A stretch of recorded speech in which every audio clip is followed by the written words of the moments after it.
chapter 20, verse 19. On the evening of the first day of the week, when the disciples were together, with the doors locked for fear of the Jewish leaders, Jesus came and stood among them and said, what did he say? Peace be with you. After he said this, he showed him his hands and side, and the disciples were overjoyed when they saw the Lord. Again, Jesus said, peace be with you. As the Father, listen to this very closely. If you say with your mouth that you're a Christian, you have a task. Listen to this. He says this to the disciples after he has been raised from the dead, and the disciples were hunkered down in this upper room because they were afraid of the Jewish leaders, and they just didn't want to get killed themselves.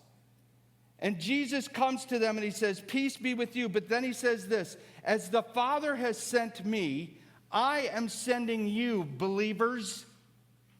I am sending you to Iron River, to Brule, to Superior, to Ashland, to Hayward, to Bayfield, Mason. I am sending you. That's what he's saying.